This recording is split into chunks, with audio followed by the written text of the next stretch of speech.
Kesalahan mencatat adalah menganggap catatan itu sebagai arsip ilmu. Itu kesalahan nomor satu.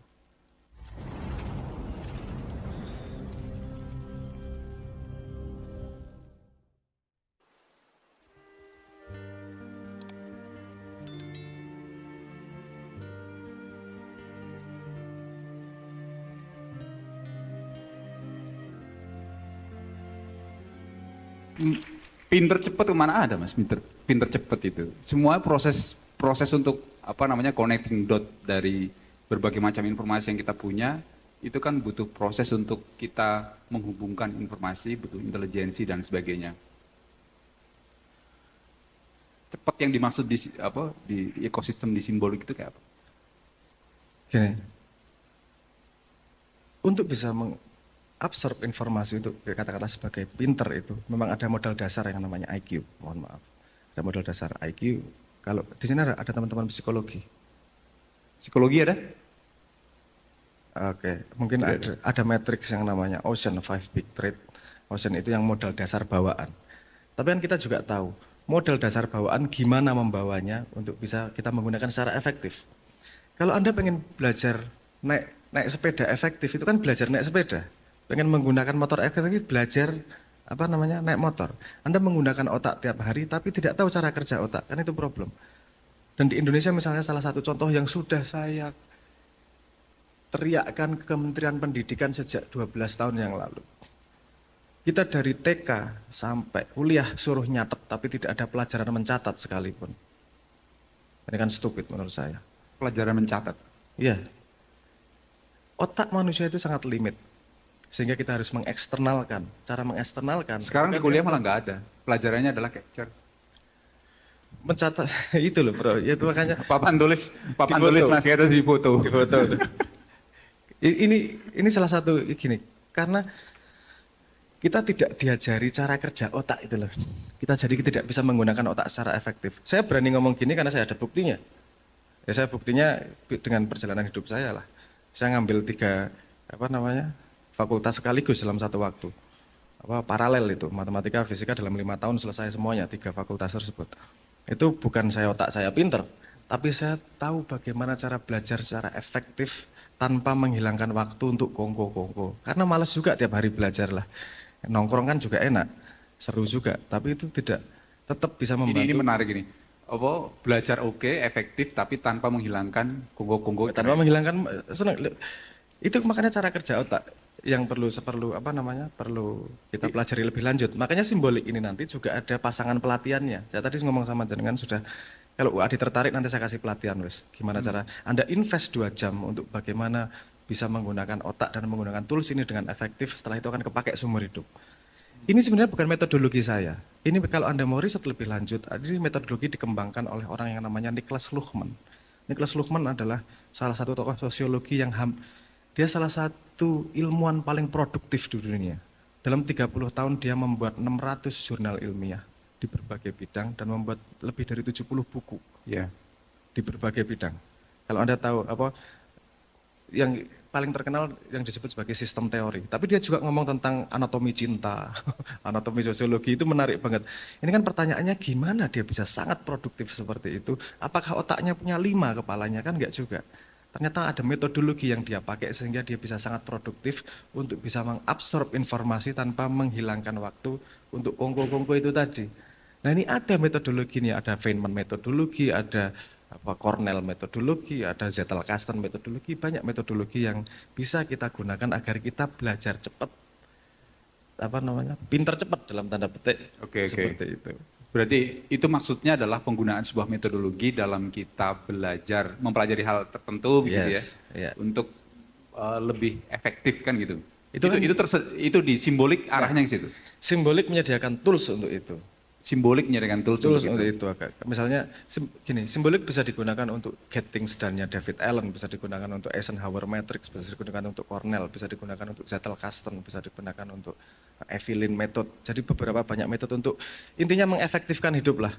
Karena saya pengen memaksimalkan waktu untuk santai daripada untuk belajar. Tapi jangan kehilangan. termasuk motif belajar matematika sama fisika adalah belajar sekali kepakai seumur hidup. Iya.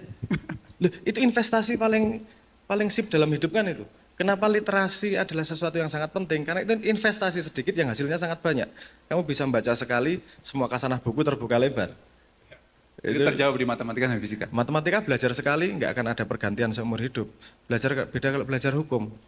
Ganti DPR, ganti hukum, Anda belajar lagi, mumet. Ya, Saya tidak menghina orang-orang yang itu ya. Yang Mana belajar ada fakultas Saya hukum di takjub. sini. Saya Ada fakultas takjub. hukum. Kalau sama Hati-hati, hukum Mas. itu saya, Fakultas hukum, Mas. saya sama teman-teman yang belajar hukum itu takjub, terus terang. Karena saya belajar hukum ini ntar 5 tahun sekali ganti, ada undang-undang baru ganti lagi, bahasanya ganti, wah mumet uripe gitu. Itu saya kagum karena saya tidak mampu masuk ke area itu. Terus terang, saya tidak mampu masuk ke area itu karena update ilmunya terus menerus. Kalau matematika Anda belajar sekali ya seumur hidup nggak akan ganti, saya jamin. Oke. Ini peradaban terhapus pun matematikanya akan sama itu. Oke.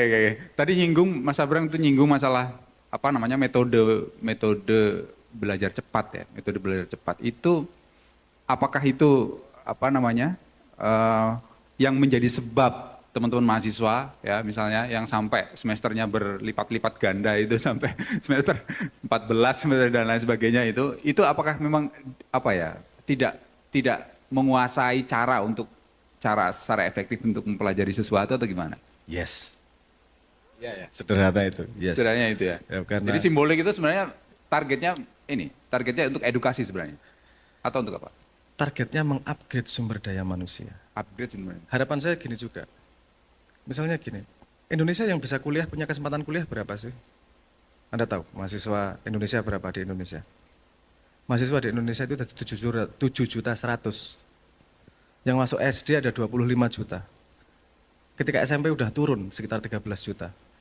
SMA dan SMK turun lagi sekitar 10-11 juta. Yang bisa kuliah 7.100.000. Artinya itu porsi yang sangat kecil untuk membantu negara. Gimana? Tapi kan gini juga. Misalnya jenengan di Fakultas Pertanian. Cara nanam cabai kan sangat sederhana buat Anda. Informasi yang sangat mudah bagi Anda. Gimana caranya ini berguna untuk yang orang-orang yang tidak punya kesempatan untuk kuliah nih. Itu kan sama-sama kita membangun peradaban bersama-sama kan gitu. Padahal ketika Anda mengajar, itu selain satu ilmunya berguna untuk orang lain, Anda juga pasti tambah pintar. Anda coba ada keyword yang namanya Feynman method. Itu dikembangkan oleh Richard Feynman. Dia mengatakan cara belajar paling cepat adalah dengan mengajarkan ilmumu kepada orang lain. Kenapa gus-gus di pesantren itu pinter-pinter? Karena dipaksa sama orang tuanya suruh ngajarin santri-santri. Ya, Jadi termasuk Gus Abrang. orang saya digusah dengan gusah. Jadi maksud saya ketika Anda belajar tidak hanya menyerap tapi juga membagi, itu tingkat pinternya akan jauh lebih cepat. Nah di situ simbolik sehingga menyediakan sosial media juga. Jadi ada sisi sosial medianya, ada sisi knowledge management systemnya. Knowledge management system ini berhubungan dengan metodologi tadi itu yang saya bilang, Zettelkasten dan seterusnya. Sosial medianya berhubungan dengan bagaimana kamu memanfaatkan ilmumu untuk orang lain. Sehingga sekolah itu enggak hanya menyerap ilmu, tapi juga membagi ilmu. Karena kalau orang Islam, kalau orang Islam kan katanya orang yang paling baik adalah orang yang bermanfaat. Jadi gus-gus, gus-gus, aku jadi kiai malah. Khairunas anfahum linnas. Orang yang paling baik adalah orang yang paling banyak manfaatnya. Wes terbukti. Udah terbukti. Oke. Tadi di simbolik itu ada tentang media sosial. Bedanya dengan media sosial yang lain apa? Sama seperti Facebook, Twitter. Iki analisis analisis sosiologi ya. Mohon maaf ya. Oke, kita sekarang masuk ke analisis sosiologi. Pasti ada bedanya. Ngapain bikin sesuatu yang sama? Bikin sesuatu yang sama terus mengharapkan output yang berbeda, itu insanity. Jadi pasti ada bedanya. Di simbolik itu ada dua tipe sosial media yang disebut sebagai mingle dan disebut sebagai discuss. Mingle itu kontinuasi dari yang sudah ada. Jadi kamu follow orang lain, follow tokoh atau identitas yang kamu pengen dengar dia ngomong apa atau ilmu apa yang dia bagi. Itu disebutnya di mingle. Tapi ada juga di sini yang bagian yang namanya discuss. Jadi kamu follow-nya bukan orang, tapi follow-nya ruang kajian atau corner. Jadi nanti akan ketemu orang-orang dengan interest yang sama. Di situ ada perbedaan utama begini. Ketika interaksi itu di ilmu sosiologi ini, ketika interaksi terjadi yang namanya penilaian satu sama lain. Misalnya ada satu kelompok 5 orang nih, pasti ada yang misalnya satu geng nih 5 orang. Karena kita menilai satu sama lain, kita tahu siapa yang paling lucu, badutnya siapa. Ya, ini paling lucu cah iki. Ini paling sering utang siapa? Pasti ada siapa? Anda tahu. Yang paling pinter siapa? Yang paling tahu tempat nongkrong siapa? Itu pasti ada. Nah itu di sosial media, ketika orang berkumpul pasti itu terjadi, penilaian satu sama lain. Sosial media yang ada sekarang, problemnya adalah kita menilai orang lain hanya dari Q yang namanya, Q itu petunjuk yang namanya follower dan like. Itu yang didorong. Follower dan like, itu nggak masalah kalau bukan untuk urusan yang penting. Kalau untuk urusan yang penting, misalnya urusan COVID, ini agak berbahaya nih, karena kamu bertanya kepada orang yang populer yang belum tentu kompeten pada bidang tersebut. Nah itu banyak di situ. Kalau Anda mau membaca lebih jauh, ada bukunya Tom Nichols yang judulnya The Death of Expertise. Expertise jadi hilang di ruang publik digital. Padahal berbahaya dalam society kalau yang expert tidak dimunculkan. Kita bisa mengikuti patron yang salah ini. Contoh paling sederhana Anda pasti sudah melakukan. Kalau Anda sakit, Anda kemana? Ke rumah sakit. Anda disuntik baygon pun manut pasti. Terserahlah. Kenapa? Karena Anda percaya kepada expertnya. Nah kita membutuhkan itu di ruang publik juga. Kalau kita mau tanya tentang kesehatan, tanya tentang pertanian, pasti kita bertanya pada yang expert. Nah makanya di discuss itu terjadi ranking siapa yang paling banyak membantu dengan ilmu yang yang valid di situ. Nah jadi kalau di mingle seperti Facebook dan Twitter itu one man one vote. Kalau di discuss tidak one man one vote, itu disebut sebagai asymmetric voting. Yang dianggap expert oleh komunitas ruang kajian tersebut, votingnya bisa lebih besar daripada Justifikasi expert itu berarti dari community. publik. Dari community, harus dari community, nggak boleh dari sistem. Karena nanti akan otoriter. Okay. Yang disediakan sistem adalah bagaimana menghitungnya di situ. Menghitung si A punya pembobotan berapa, si B punya pembobotan berapa dari conformity satu sama lain. Di sini yang IT ada ya? Yang IT coba? Yang Sistem informasi, informatika. Sistem informasi yang ngurusin algoritma. Sistem informasi yang ngurusin algoritma. Sistem informasi siapa? Oke saya. Yang ngurusin algoritma siapa? Terus gini. Oke. Kalau di IT Wah ini udah disuruh coding ini kalau gini. Enggak coding. Ini untuk eksplorasi saja. Oke, gini aja yang paling gampang. Anda pernah main Dota? Dota. Yang main Dota angkat tangan. Player Dota coba. Player Dota mana? Oke, banyak player Dota. Di situ kan ada MMR pasti ya. Ada matchmaking ya. Anda dipasangkan dengan dimusuhkan dengan orang yang kira-kira skillnya sama. Kalau skillnya dia terlalu jago, mainnya kamu kalah terus. Kalau terlalu goblok, kamu mainnya ya menang terus tapi nggak fun kan gitu. Jadi yang paling fun kan bagaimana dipasangkan dengan musuh yang setara, satu skill lah. Satu makom. Nah itu kan kamu mendapatkan rating itu kan dari bermain. Bukan dari awal terus kamu dikasih rating berapa, tapi dari bermain nanti ratingnya lama-lama naik atau turun dan seterusnya. Di situ kan ada algoritmanya. Kalau Anda mau riset lebih lanjut, teman-teman IT, ini kan awalnya dari ELO rating selalu. ELO itu rating di dunia catur. Ada yang namanya ELO rating, terus kemudian dikembangkan oleh Halo-nya Microsoft jadi TrueSkill, terus kemudian jadi TrueSkill 2. Dota itu juga pakai ranking sistem seperti itu. Nah, ketika saya belajar itu, kemudian saya kembangkan untuk membuat algoritma pengukuran ekspertis di simbolik ini. Gitu lah. Jadi aku ngobrol dengan konco-konco yang tahu matematika dan tertarik di algoritma, kita ngobrol soal matematikanya itu seru sepertinya. Sing teman-teman gak tertarik matematika ya pecah ndase ngapain. Tapi itu kapan-kapan kita obrolkan. Tapi bahwa ada algoritma untuk mengukur siapa yang lebih canggih di bidang tertentu. Itu ada algoritma di belakangnya. Dan saya yakin setiap orang itu pasti diguru di satu tempat dan murid di tempat yang lain. Karena tidak ada satupun yang pinter di semua hal. Kamu tinggal nongkrong di ruang kajian yang kamu pinter, dan kamu bisa belajar dari manapun. Jadi take and give-nya terjadi. Ya. Dan di simbolik sendiri ruang kajian dibebaskan. Di sini ada ruang, misalnya ada ruang kajian yang aneh-aneh, ada orang bikin ruang kajian pisuan. Pisuan itu bukan kajian untuk diskusi. Orang ngepost cuman misuh tok. Bosku anjane koyo asu. Ini bos itu, kita nggak tahu sebabnya kenapa gitu. Terus itu sebagai bagian dari katarsis lah. Ya, saya pernah interaksi di situ dan saya jawabnya, iya, Chan bosmu kiri. Gitu. Terima kasih saya sudah digunggung, nggak jelas itu.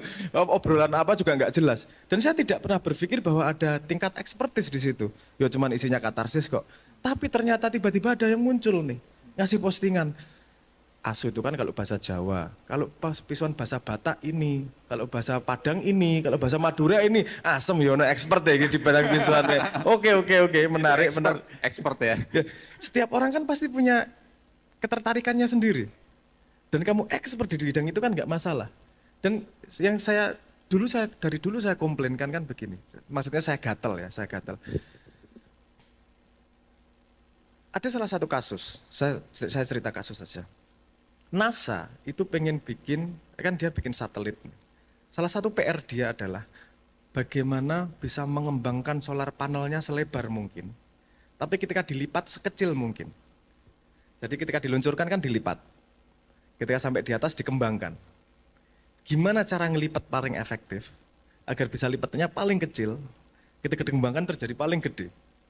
Itu semua ahli matematika ngitung. Wah, gimana ya caranya dan seterusnya. Akhirnya solusinya ditemukan ketika dia mendatangi orang tua di Jepang yang mengerjakan origami selama 40 tahun. Dia ahli origami. Nggak punya gelar matematika, nggak punya gelar akademik apapun, tapi dia hobi main origami.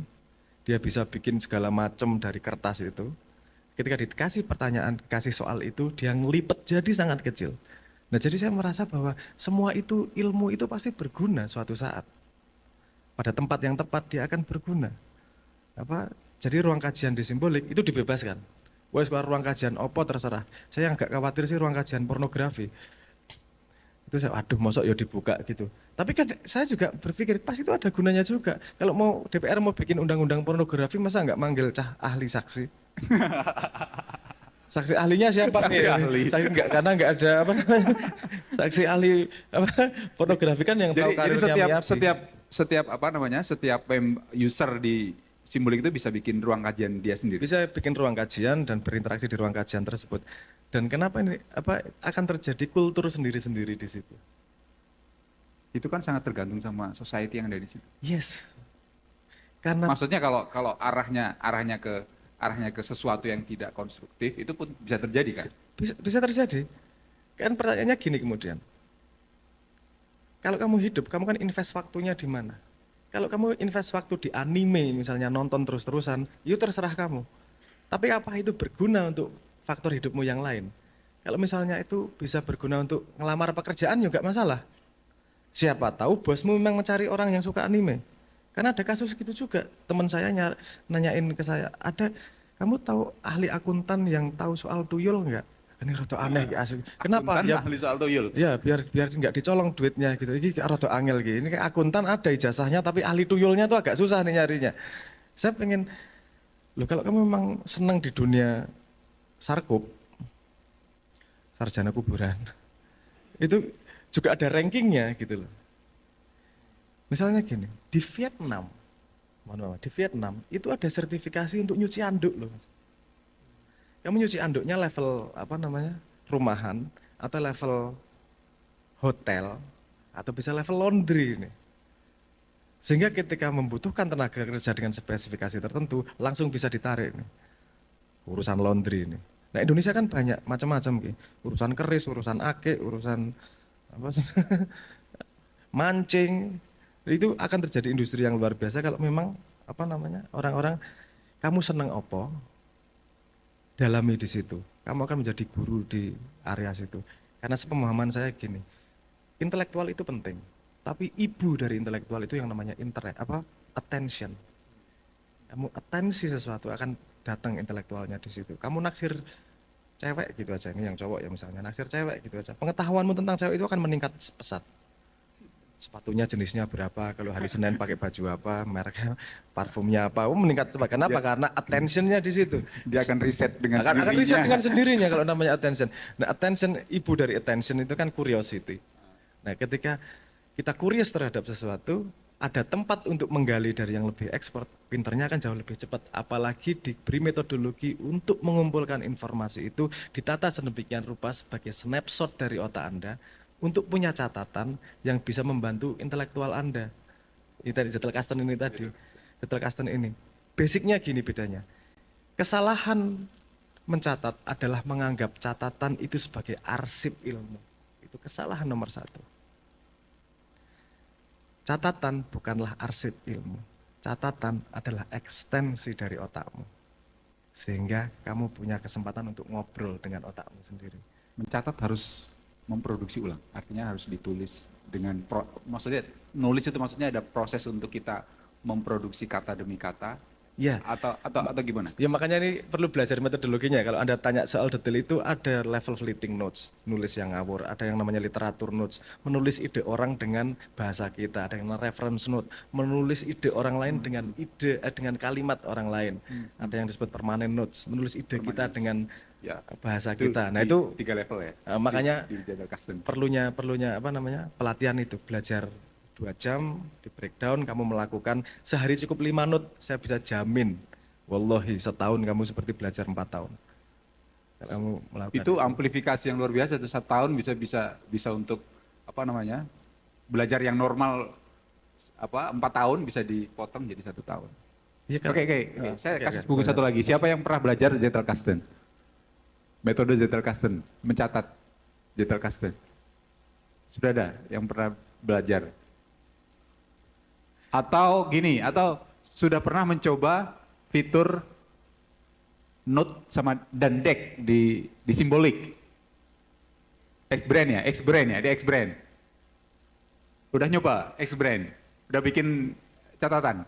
Udah bikin deck? Oh sudah. Diceritakan ke teman-temannya. sayangnya simbolik itu sekarang baru ada fitur, belum ada tutorial. Saya lagi mumet ya Mas Yan, sorry ya Mas. Nanti kita cicil tutorialnya.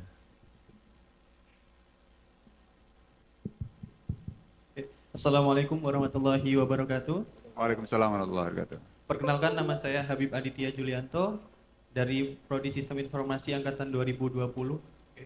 Mungkin tadi diceritakan tentang X-Brand dan juga deck di Symbolic ID. Kebetulan baru saja selesai untuk Spy Challenge-nya tadi sudah diikuti. Oh ini peserta Spy Challenge ini. Mungkin sedikit cerita aja dari pembuatan itu sudah ada catatan yang disiapkan. Jadi tinggal kita di copy ke catatan kita sendiri. Jadi masuk ke semua catatan, nanti baru kita bisa mengisi di dalam catatan kita sendiri itu dari catatan orang lain yang sudah disediakan. Kurang lebih seperti itu. Kemudian diisinya mengikuti, kebetulan kalau sebelumnya diminta adalah menuliskan BMC atau Business Model Canvas dari ide bisnis yang dimiliki dari mahasiswa. Kurang lebih seperti itu. Oke. Terima kasih. Assalamualaikum warahmatullahi wabarakatuh. Oke, Waalaikumsalam warahmatullahi wabarakatuh. Panitia tolong dikasihin. Ya. Ternyata dari sekian banyak itu mahasiswa pantasan lulusnya lama-lama karena tidak tahu metode mencatat yang baik. Coba di-explore sedikit Mas, yang metode mencatat yang baik kaitannya sama di simbolik itu. Aduh. Ini aku workshop Zettelkasten ini berarti. Solusinya workshop Zettelkasten. Iya, gini. Gampangnya logikanya begini. Menabung itu lebih mudah daripada borongan. Anda belajar sedikit-sedikit, 10.000, 1.000 itu mudah tiap hari. Tapi kalau tiba-tiba 1 juta pasti pusing. Gitu ya. Nah jadi gini, di Zettelkasten, misalnya saya cerita sedikit tentang Zettelkasten, ada 4 jenis note. Fleeting note. Fleeting note itu apapun yang menurut Anda menarik dalam hari itu tulis. Nggak perlu dengan kalimat yang rapi. Pokoknya itu speed, urusannya speed nulis. Inspiratif nih nulis. Bagus nih nulis. Kamu lihat ada yang bagus di Twitter, tulis. Ada yang bagus di Facebook, tulis. Whatever. itu pokoknya ditulis. Terus kemudian ada waktu untuk menyisir, apakah tulisannya itu benar-benar penting buat Anda. Nah, terus kemudian dikategorikan ke yang lain. Ada yang namanya literatur note. Literatur Itu tuh kayak sticky note. ya, Kita gitulah. tempel Fleeting. gitu aja. Oh, wes pokoknya saut-sauti apa yang kamu punya ide goblok ditulis saja karena bisa dibuang. Yang sayang kan ada ide bagus. Pernah sih enggak anda nggak sih punya pengalaman bahwa ide bagus nih. Terus diajak ngobrol teman sebentar terus lupa. Cuma inget tadi bagus ya. Tapi apa ya gitu. Kan gitu. Nah, itu sering seperti itu kan itu sayang. Karena ide itu di sini ada yang belajar biologi dan neuroscience enggak? Enggak, oke. Ide yang muncul atau inisiatif muncul itu kita tidak pernah tahu asalnya dari mana itu untuk ilmu consciousness. Jadi sayang kalau ketika tiba-tiba muncul ide terus hilang. Makanya mending dicatat kalau nggak penting dibuang daripada hilang sama sekali. Nah itu yang namanya fleeting notes. Fleeting notes itu catat. Nanti juga bisa masukin fleeting notes lewat WA. Insya Allah rencananya juga gitu. Mau lewat WA biar gampang dimasukin ke simbolik lewat WA gitu bisa. Untuk fleeting notes itu, untuk speed notes itu. Nah kemudian kalau udah ada fleeting notes, gini, one idea, one note. Setelah itu, kekuatan dari note itu bukanlah berapa banyak tulisannya, tapi berapa banyak dia berhubungan dengan idemu yang lain, dengan ilmumu yang lain. Karena informasi itu ada informasi, ada konteks, paham maksud saya ya? Informasi itu hanya berharga ketika pada konteksnya. Kalau Anda paling sederhana mau cepat nginget ya, misalnya saya kasih tips nih. Kalau kasih tips belajar nih, ini saya tips apa ya? Tips fisik dulu ya, tips fisik. Sebelum Anda belajar, Anda perhatikan 1 titik, 30 detik aja. 1 titik fokus 30 detik. Ini ngidupin yang namanya cold cognition. Keren, oke. Anda lebih gampang fokus. Oke, setelah itu, ketika Anda dapat informasi baru, coba simulasikan koneksi dengan 5 informasi lama. Informasi lama yang Anda miliki sudah Anda ingat. Anda koneksikan dengan Bapak, kayak Anda koneksikan dengan pengalaman, kayak Anda koneksikan dengan apa, pokoknya 5 koneksi yang lama. Itu informasi yang baru akan ingat dengan sendirinya tanpa Anda harus ngapalin. Karena dia connected ke minimal 5 informasi lama. Nah, simbolik itu memungkinkan untuk ketika ada informasi baru, dia dikoneksikan dengan note-mu yang lama. Ada forward link, ada backlink, ada potential forward link, ada potential backlink, dan seterusnya. Sehingga ketika kita lihat satu note, kita langsung bisa melihat konteksnya seperti apa. Jadi kita ngobrol dengan otak kita yang kita bangun sendiri. Dan kita nyicil, Niklas Luhmann itu sehari cuma bikin 5 note. Nggak banyak loh, 5. Satu note itu paling bikinnya 2 menit, 3 menit. Satu note 5 menit. Tapi karena, ini matematikanya ya. Anda pernah dengar nggak matematikanya? Kalau setiap hari Anda melakukan, kalau Anda tidak melakukan 1 pangkat 365 dalam setahun itu sama dengan 1. Tapi kalau 1,01 pangkat 365, itu hasilnya 37, sekian. Artinya kamu sehari melakukan 2 note aja. Tapi note ini kamu koneksikan dengan ilmumu yang lama nih, kamu bangun. Itu otomatis. Itu di otak kita akan punya mapping seperti itu. Nanti kita membaca gitu akan seret oke kita benerin. Kita perkembangan pemahamannya juga akan nyambung sekaligus. Kita hanya perlu membangun habit setengah jam sehari. Itu dalam setahun peningkatan kemampuan kognitifnya akan sangat signifikan. Ini tips-tips kecil-kecil gitu nanti kalau workshop saya bagi semuanya. Berarti ngerjain skripsi pakai metode itu 2 bulan kelar kali ya Mas? Gini Mas, kemudian nanti saya terusin ya. Fleeting notes itu tadi, terus kemudian kan kita pecah nih, ini jadi literatur note atau reference note. Reference note itu seperti bibliografi. Jadi saya ngutip dari buku mana, terus kutipannya saya tulis misalnya pakai apa 7 misalnya pakai, paham ya apa 7 ya? Format citasi misalnya pakai format citasi, ini citasinya apa kan gitu. Itu jadi reference note. Kalau literatur notes itu kita ngomong sumbernya dari mana, tapi kalimatnya pakai kata-kata kita sendiri. Setelah itu kita connect idea akan muncul dengan sendirinya. Gini, akan muncul dengan sendirinya gini. Aku lali jenenge. Cornelius Law apa ya, lupa aku. Ada hukum di internet yang namanya begini. Kalau Anda pengen mendapatkan respon paling cepat di internet, jangan bertanya, tapi bikin statement yang salah. Itu langsung cepat banget responnya. Orang akan dengan cepat membenarkan. Artinya otak kita itu terbiasa untuk merespon sesuatu yang tidak lengkap atau salah. Yang tidak sesuai dengan otak kita. Kita nggak usah mikir idea. Kalau ada yang salah dikit, langsung otaknya bantah. Apalagi orang Indonesia yang paling seneng bantah. Apa-apa dibantah. Apa-apa disalahin. Itu otaknya sangat kreatif itu sebenarnya. Cuman nggak tahu trigger kreatifnya seperti apa. Nah, maksudnya gini, kalau Anda sudah mengkoneksikan note-note ini, Anda baca, nanti akan keluar konteks, Anda akan bantah sendiri di otak nih.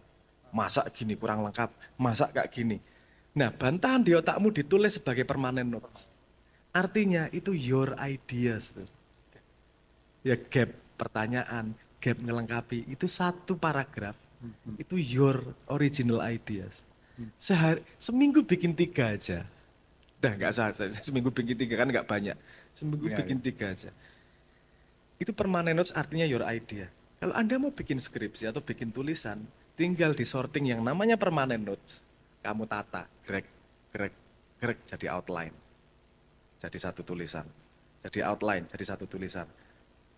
Paham maksud saya? Iya, iya. Paling susah menulis itu kan ketika mulai ngelihat halaman kosong. Apa ya? Mulai dari mana ya? Saya nulis apa dulu ya? Itu paling susah itu. Iya, iya. Tapi ketika Anda ide-ide kecil sudah punya, Anda mau ngomong, oke, saya hari ini akan ngomong tentang psikologi kucing. Anda cari aja keyword, oh kucing, saya pernah mikir kayak gini, oh ini tulisan saya soal kucing, tempelin. Psikologi, tempelin, oh sudah jadi outline. Kamu tulis jadi satu tulisan. Itu yang dilakukan oleh Niklas Luhmann. Sehingga dia sekali ngerjain jurnal bisa 10 sekaligus. Kenapa? Karena dia tinggal mengadaptasi tulisan. Dia tulisan outline-nya sudah dia tulis sambil santai gini nih, nyicil kerjaannya. Tiap hari satu paragraf, tiap hari satu paragraf. Dan untuk anak modern itu nggak susah. Susah.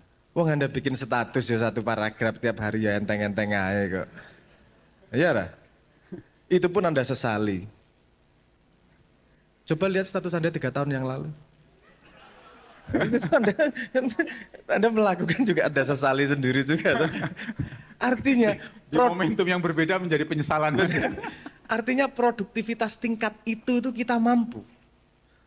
Kalau tingkat langsung skripsi, tidak semua mampu, berat rasanya. Ya enggak? Tapi kalau tingkat status, tingkat satu paragraf itu kita mampu kok semua. Ya, kalau kita nyicil itu tiap hari misalnya tiap hari kamu bikin status yang berhubungan sama note otakmu, permanent notes mau kamu share. Ya Allah, setahun bikin skripsi 2 bisa. Oh, mau tinggal nata kok. Kamu nggak mikir apa-apa Iya, lagi. iya, Oh, iya. tinggal nata yang sudah kamu tulis kok. Gitu. Oke. Itu kan skill ya Mas ya. Itu bukan knowledge, maksudnya tidak butuh knowledge yang Enggak. terlalu tinggi. Itu kan hanya skill aja kan Skill sebenarnya. itu skill yang sangat sederhana, Skill dan sederhana. habit. Skill dan habit ya. Ya, skill dan habit. Itu kalau habit itu sudah dibangun, saya tuh menyesal kenapa tahunya belakangan. Kalau saya tahu umur 15 tahun gitu, wah pinter banget aku mesti. Tapi tahunya belakangan ya. Oke. Dan itu belum kesentuh sepertinya. Kalau kita di prodi kan belum ada Bu. Ya. Kita prodi itu belum ada. Maksudnya belum ada knowledge cara menata catatan, cara mengorganisir pikiran dan cara memproduksi ide itu mereka mahasiswa itu belajar sendiri itu. Babat alas tuh. Itu di dunia baru muncul ramai itu 4 tahun terakhir. 4 tahun. Artinya kalau Anda mau masuk di sini duluan, Anda termasuk paling terdepan. Di dunia ini yang pelatihan itu hanya satu. Namanya pelatihannya Tiago Forte. Itu kalau Anda daftar itu bisa nunggu 2 tahun. Itu course-nya sekitar 7 hari, harganya $3.400. Di kalkulator berapa? Larang lah, hari ini larang lomo aku. Oke ya, dan di sini ini ahlinya. Nanti kita diskusi lebih lanjut Bening untuk bikin bikin sesuatu. Karena kita udah MOU dengan Simbolik ya. Kemarin Mas Helmi sudah kita bikin MOU dengan Simbolik dan itu tinggal dilanjutkan MOA. Tadi di belakang juga kita sudah ngobrol-ngobrol banyak dengan Mas Abrang untuk peluang-peluang kita kolaborasi. Akhirnya gitu. Oke Mas, pertanyaan terakhir ini Mas, sebelum ke Mas Helmi. Kalau misal gini, value di Mark Zuckerberg ketika dia bikin Facebook itu kan connecting people. Jadi itu diterjemahkan ke semua strategi bisnis dia dan seterusnya. Dan dampaknya juga positif dan negatif karena di situ tumbuh ide banyak, iya, hoax juga banyak kan gitu. Kalau di Simbolik value Kalau bisa dibikin dalam satu kalimat. Wah ya angel tapi gini, kayak connecting people saya bisa ngomong upgrading people. Upgrading people. Upgrading people. Kalau anak-anak milenial pasti pernah dengar peribahasa ini.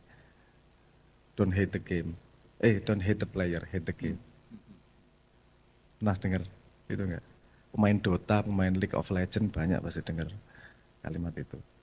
Don't hate the player, hate the game.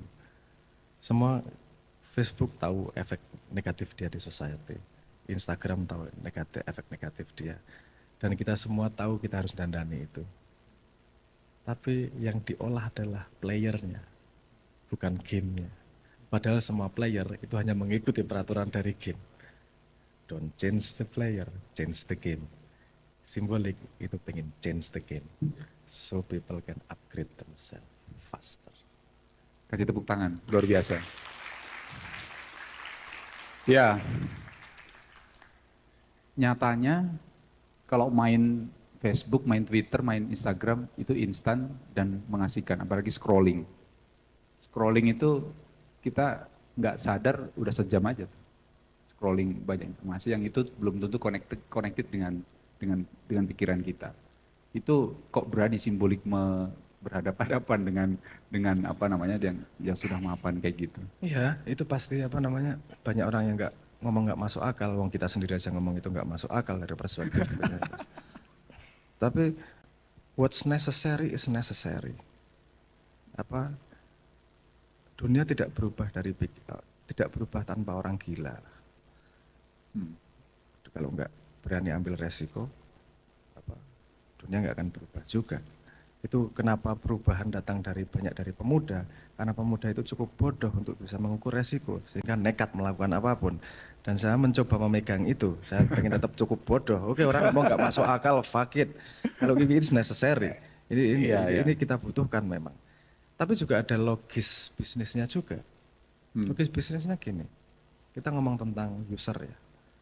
Kalau Anda cantik wajahnya, Anda ganteng wajahnya, Anda punya tempat yang namanya Instagram. Kalau Anda punya wajahmu lucu, bisa ngomong dengan tanya kenapa gitu dengan lucu, Anda punya tempat pinter joget-joget, Anda punya tempat yang namanya TikTok. Hiburan. Tapi kalau Anda pengen pinter, pengen membantu orang lain, Anda pengen mengupgrade diri Anda sendiri, tempatnya di mana sekarang? That's the problem.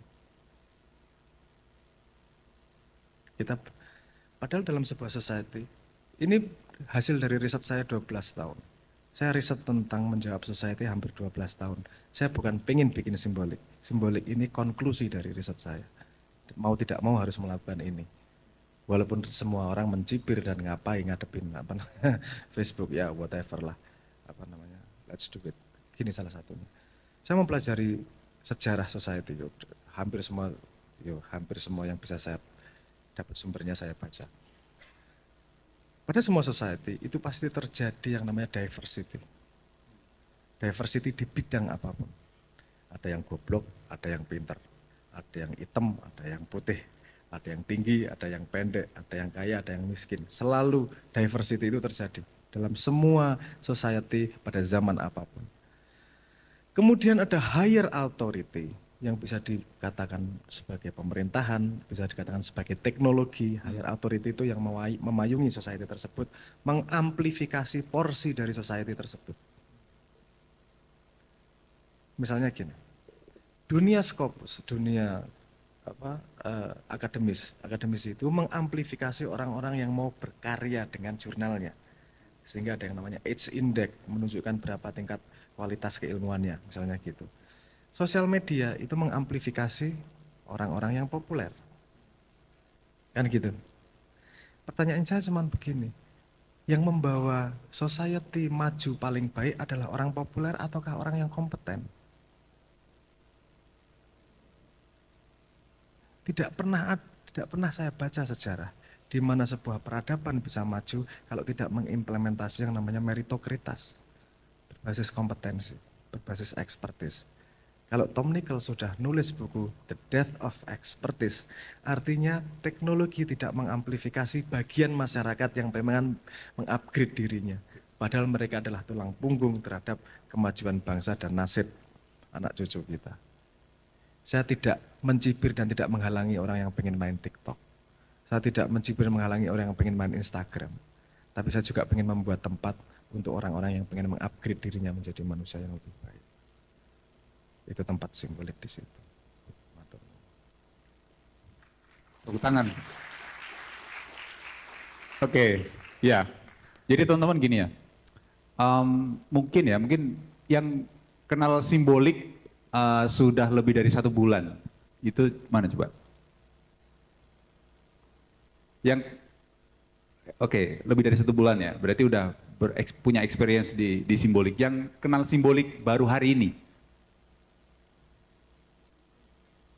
Oke, lebih banyak Mas. Ya, karena gini juga harus saya katakan, simbolik itu yang saya obrolkan ini tadi kan visi. Gambar rumahnya nanti kayak gini loh. Untuk menuju situ kan juga proses. Proses proses untuk membangunnya. Simbolik sekarang belum 100% seperti yang kita visikan. Tapi kita menuju ke sana. Oke. Tapi Anda sudah tahu visinya kemana. Ya, gini. Saya punya ide ya. Jadi ini kan sebuah kontribusi yang tidak hanya untuk popularitas, tidak hanya untuk bersenang-senang ya di dunia maya begitu ya. Jadi kan kalau kontribusinya Mas Abrang di wilayah itu membuat simbolik, membuat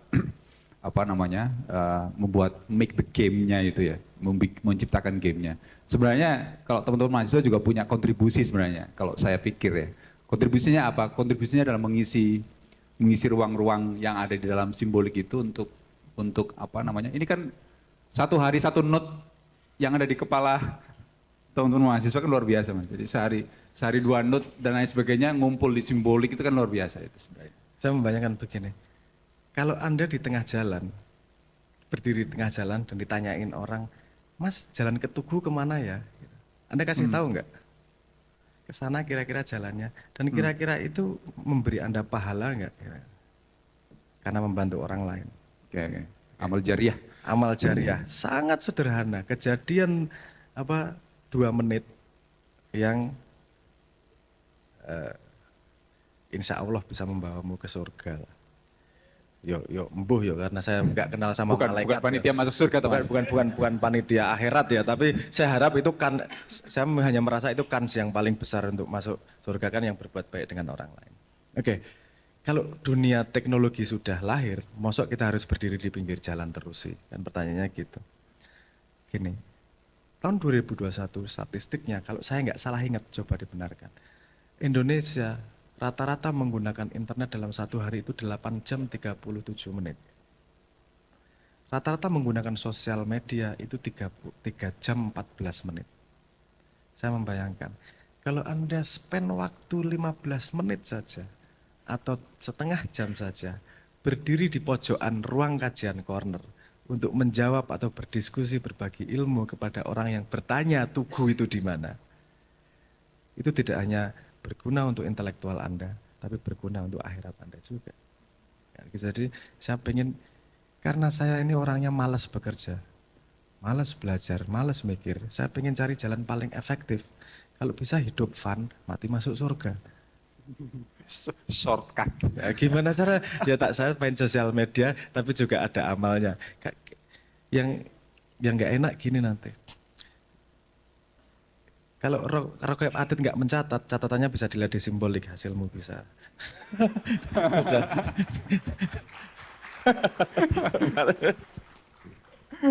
Oke. Ya, oke. Oke. Ini tadi value ya. Value kita udah bahas tentang value di balik simbolik. Ternyata tidak sekedar media sosial, tidak sekedar platform, ada satu visi, ada satu value yang pengen diperjuangkan bersama oleh teman-teman simbolik itu tadi ya. Jadi tidak connecting people tapi upgrading people. Upgrading people itu ya menurut saya ini karena ini agak media sosial yang agak sedikit berat. agak sedikit berat ya, karena konteksnya adalah kita belajar di situ. Dan kalau kita main TikTok, kita main Instagram, itu kan konteksnya kita mencari hiburan, mencari refreshing gitu ya. Nah, mungkin apa yang paling mungkin ya kita mulai dari teman-teman mahasiswa kayaknya. Karena itu kan environment ilmunya sudah dapat gitu. Saya pengen gini. Kalau ngomong imajinasi visi ke depan ya apa yang akan terjadi, saya harapannya kan gini. Kalau Anda mencari pekerjaan, kalau Anda mencari tempat di society untuk bisa produktif, itu kan dilihat dari seberapa banyak kamu investasi terhadap dirimu sendiri. Karena tidak mungkin ada perusahaan mau investasi pada kamu kalau kamu nggak investasi sama dirimu sendiri. Bukti investasi itu kan sekarang pakai ijazah. Ya nggak gitu kepake juga sih. Anda tahu statistiknya 86% mahasiswa Indonesia bekerja tidak sesuai dengan jurusan yang dia ambil. 86%, tapi itu bukan masalah Anda, itu masalah regulator lah. Nggak jelas menghasilkan bikin job marketnya. Lagian ijazah juga butuh sertifikasi kalau mau cari pekerjaan. Ijazahnya buat apa? Tapi oke lah, itu masalah sosial. Tapi artinya bahwa Anda perlu menunjukkan Anda berinvestasi pada diri Anda untuk bisa mendapat pekerjaan. Kalau investasi ini, kalau Anda bisa membuktikan investasi diri Anda dan society di Simbolik, artinya kesempatan untuk mencari pekerjaan juga lebih terbuka. Yeah. Dan kalau gini, saya ketemu dengan banyak perusahaan besar di Indonesia, bisa dikatakan perusahaan terbesar di Indonesia beberapa. Dari perusahaan perkapalan, dari perusahaan, dari Indo tersebut, Indofood dan segala macam itu. Komplain mereka sama persis. Dalam 3 tahun terakhir ini mereka paling bingung ngadepin milenial. Milenial itu kerjanya maunya sendiri, nggak takut dipecat. Kalau nggak sreg ya keluar. Ini mereka gimana saya punya pekerja kayak gini nih. Ini turnovernya sangat-sangat cepat. Keluar masuk. Ini yang perlu beradaptasi itu tidak hanya mahasiswa. Private sector itu perlu adaptasi. Karena sekarang landscape-nya sama sekali berubah. Pembuktian terhadap kapasitas, capability juga tidak hanya investasi pada diri tapi investasi sosial. Kalau kamu membuktikan dirimu dengan investasi sosial dan investasi diri, perusahaan bisa melihat buktinya. Kalau contoh paling sederhana, Anda lihat pengganti dari universitas, pengganti dari ijazah universitas itu kan misalnya berapa kali kamu komit di GitHub. Ya. Bisa dilihat sebagai bukti sosial bahwa kamu sudah punya kontribusi terhadap masyarakat di dunia IT. Nah, gimana di dunia non IT juga bisa terjadi gitu loh. GitHub udah di dunia IT udah dihandle GitHub nih. Saya Simbolik pengen handle juga yang di area yang lain nih, yang bukan IT, area-area yang lain. Jadi perusahaan bisa melihat aktivitasmu ketika dia mencari pekerja. Ini masalah sosial. Itu ketahuan expertise-nya di mana dan seterusnya. Ketahuan expertise-nya di mana, ketahuan karena di sini nanti kontribusi ya, di profilnya akan cukup komprehensif ini nanti. Seberapa kamu membagi ilmumu hidup di berapa brain dan seterusnya, ke berapa orang, di berapa ruang kajian, di ruang kajian tertentu kamu tingkatnya di mana dan seterusnya lah. Dan obrolan di diskusi ini tadi, yang asymmetric voting ini fully anonim. Jadi memang nama aslinya tidak dikeluarkan. Ini juga bukan keputusan asal. Ini ada sebuah penelitian yang mengatakan crowd wisdom itu bisa naik sampai 60% jika terjadi 2 hal. Ada asymmetric voting berdasarkan expertise, dan ada double blind review.